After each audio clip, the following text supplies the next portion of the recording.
कैसे हैं आप सब। मैं पूनम एक बार फिर से आप सभी का स्वागत करती हूं आपके अपने YouTube channel teach and learn with Poonam में।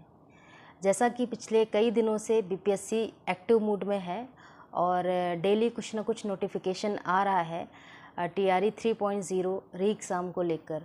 कभी पीआरटी की आंसर की रिलीज़ हो रही है, तो फिर जूनियर की हुई और सभी सब्जेक्ट्स की हुई।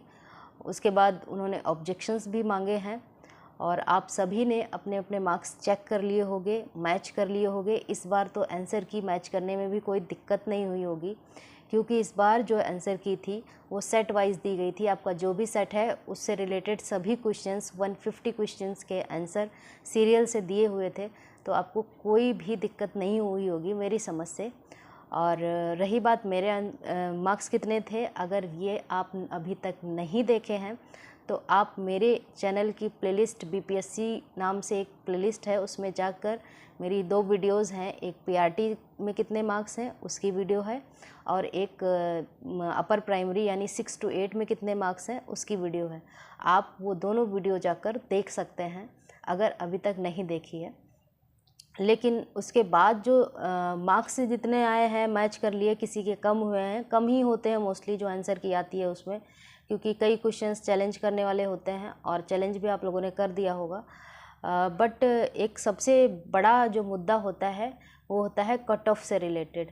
चैलेंज हो गए, मार्क्स देख लिए, कम आते हैं अक्सर, तो हम बिल्कुल फ्रस्ट्रेट हो जाते हैं कि भाई मार्क्स मेरे कम क्यों हो गए, क्यों मैंने यूट्यूब से मिलाए थे, मेरे भी कम हुए, मेरे 6 मार्क्स कम हुए, लेकिन मैं जो डाउटफुल क्वेश्चंस थे उसमें मैंने टिक नहीं लगाया था। इस वजह से मेरे 5 मार्क्स इंक्रीज़ भी हुए, तो लगभग बैलेंस हो गया दोनों सब में, पीआरटी में और 6 to 8 यानी अपर प्राइमरी और अपर प्राइमरी 1 to 5 और 6 to 8 दोनों में मार्क्स मेरे लगभग उतने ही हैं जितने मैंने पहले मैच किए थे। आप लोगों के घटे हैं तो आप चैलेंज कर दीजिए जिस क्वेश्चन में डाउट है। लेकिन इन सब को परे रखते हुए एक टॉपिक जो कि इस टाइम सबसे ज़्यादा फेमस हॉट टॉपिक बना हुआ है वो है कट ऑफ क्या रहेगी। क्या कट ऑफ जो टीआरई 2.0 हुआ है उससे ज़्यादा जाएगी, या टीआरई 1.0 जो हुआ था उससे कम जाएगी या ज़्यादा जाएगी, कितनी जाएगी, कैसी जाएगी। हर कैंडिडेट ये चाहता है कि मेरे जो मार्क्स हैं उसके अकॉर्डिंग कोई यूट्यूबर आए और बोल दे कि इतने मार्क्स पे कट ऑफ जाएगी, और हम सेटिस्फाइड हो जाते हैं, खुश हो जाते हैं और उसी को सही मान लेते हैं कि भाई ये जो बोल रहा है यही सही होगा। लेकिन फ्रेंड्स, ऐसा कुछ भी नहीं है। मैंने भी कई एग्ज़ाम्स दिए हैं और अभी वर्किंग भी हूँ, लेकिन ऐसा नहीं होता है, कई बार ऐसा नहीं होता है। इस बार मुझे लगता है कि आइडिया लगाया जा सकता है, क्योंकि ये री एग्ज़ाम था। तो आप मोटा मोटी अगर आपको मानना है तो आप ये मान सकते हैं कि जो टीआरई 2.0 हुआ था उससे कम जा सकती है और जो 1.0 हुआ था उससे ज़्यादा जा सकती है, क्योंकि इस बार कई फैक्टर हैं जो कि रिज़र्वेशन को लेके, और रिज़र्वेशन भी बढ़ा दिया गया है जनरल का, तो जनरल का कट ऑफ डाउन जाएगा। और वैकेंसीज़ भी अगर कंपेयर करें 2.0 से तो वो भी जो है ज़्यादा थी। तो आप इतना ज़्यादा परेशान ना हो। आंसर क्या, रिज़ल्ट क्या आएगा वो भविष्य पे छोड़ दें।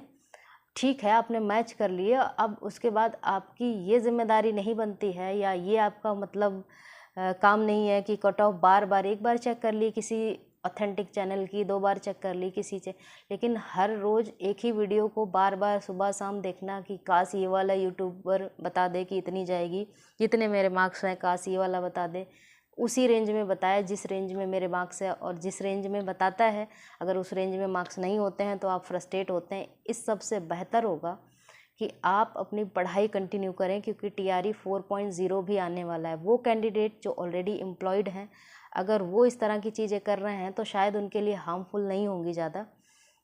बट अगर आप अनएम्प्लॉयड हैं, चाहे प्राइवेट सेक्टर में भी काम नहीं करते हैं, गवर्नमेंट अगर कोई प्राइवेट में कंटिन्यू है तो उसको भी बन जाएगा। लेकिन अगर आप डिपेंडेंट हैं कि भाई एजुकेशनल गवर्नमेंट एम्प्लॉय ही बनना चाहते हैं, तो फिर आपको दिक्कत होने वाली है, क्योंकि आप कट ऑफ देखते रह जाएंगे और तब तक जस्ट तुरंत बाद टीआरई 4.0 आ जाएगा, जिसमें आपकी प्रिपरेशन कम रह जाएगी और आपके मार्क्स कम आएंगे, फिर आप कट ऑफ देखते रह जाएंगे। इससे बेहतर है कि आपको जो भी टाइम मिला है उस टाइम को यूटिलाइज़ करिए पढ़िए। अगर आपको लगता है कि दिल से आप पूछिए कि क्या मेरा पेपर अच्छा हुआ था, अगर आपको लगता है कि हाँ अच्छा हुआ और मैं पास हो सकता हूँ, तो आप तब भी आपको पढ़ना है, क्योंकि जब तक आपको मिल नहीं जाती जॉब, आपको पढ़ाई कंटिन्यू रखनी है, छोड़नी नहीं है।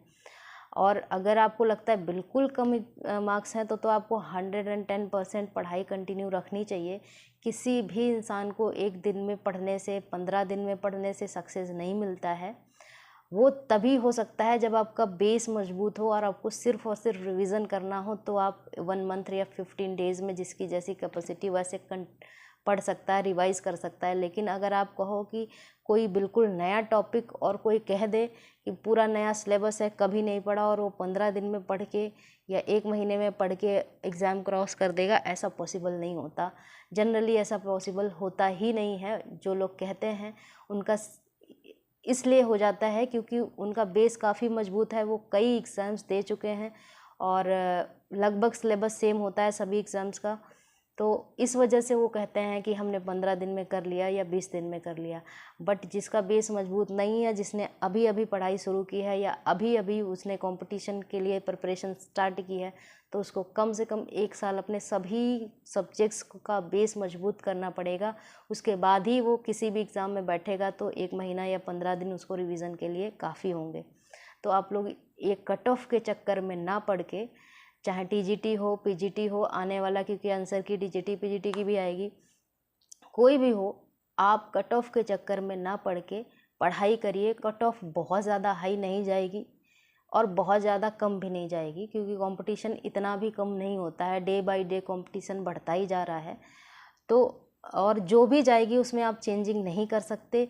हाँ, इस बार जो वैकेंसी है ये पूरे निष्पक्ष तरीके से और पूरे जो है कोई भी चीटिंग वीटिंग वाला कोई खेल नहीं था। तो हो सकता है कि जो चीटिंग वाले बच्चे थे वो निकल गए, इस वजह से थोड़ी लो भी जा सकती है। तो बहुत सी पॉसिबिलिटीज़ होती हैं लो जाने की, जो कि ज़्यादा चांसेस हैं। एक तो नंबर ऑफ़ वैकेंसीज़ ज़्यादा हैं, उसके बाद जो है जनरल वाला जो कोटा लगा है, और तीसरा इस बार जो है नकल माफिया ने अपना बहुत ज़्यादा हाथ पैर नहीं मार पाए होंगे। उनकी मनसाओं पे पानी फिर गया, क्योंकि टीआरई 3.0 का जो एग्ज़ाम हुआ था वो कैंसिल हो गया था, री एग्ज़ाम था, और इस बार बहुत स्ट्रिक्ट माहौल था सेंटर पे। तो प्लीज़ आप लोग कट ऑफ के चक्कर में ना पड़ें। जो आएगा सिलेक्शन होगा तो भी अच्छी बात है, नॉलेज लेना कोई बुरी बात तो है नहीं। तो आप नॉलेज गेन करेंगे तो आपका प्रॉफिट ही होगा। ऐसा नहीं कि सिलेक्शन हो गया और आपने बोल दिया पढ़ने को और गलत कर दिया, नहीं बोलना चाहिए था, ऐसा तो कहीं भी नहीं है। अगर आप नॉलेज ले रहे हैं तो वो अच्छी ही बात होगी। और इन फ्यूचर ऐसा नहीं है कि आप यूपी के कई कैंडिडेट होंगे या अदर स्टेट के भी होंगे, तो वो ऑब्वियसली अपनी स्टेट में जाना चाहेंगे, तो उनके लिए अच्छी बात है ना आपकी पढ़ाई जो भी होगी। तो प्लीज़ आप लोग पढ़ाई करते रहिए। कट ऑफ आ गई, जब भी आएगी, रिज़ल्ट जब भी आएगा, आपका सिलेक्शन होगा तो सो गुड, नहीं होगा तो आप फिर से एक बार रीस्टार्ट करिएगा। और घबराने की कोई बात नहीं है। कहीं जब आप लगे रहेंगे तो कभी ना कभी, कहीं ना कहीं आपका सिलेक्शन हो ही जाएगा। सो कंटिन्यू स्टडी करिए और खुश रहिए, मस्त रहिए। उसके बाद जो है आने वाले समय में जब रिज़ल्ट आएगा तो वो आपको पता चल जाएगा सिलेक्शन हुआ है या नहीं। इसी के साथ आज की वीडियो को समाप्त करते हैं, मिलते हैं नेक्स्ट वीडियो में। तब तक के लिए अगर आपने चैनल को सब्सक्राइब नहीं किया है तो चैनल को सब्सक्राइब कर लीजिए। वीडियो को लाइक नहीं किया है तो वीडियो को लाइक कर दीजिए और अपने दोस्तों में शेयर कर दीजिए। और अगर और भी वीडियोज़ मेरी देखनी है तो वो प्लेलिस्ट में जाके देख सकते हैं। मिलते हैं नेक्स्ट वीडियो में, तब तक के लिए बाय बाय, टेक केयर।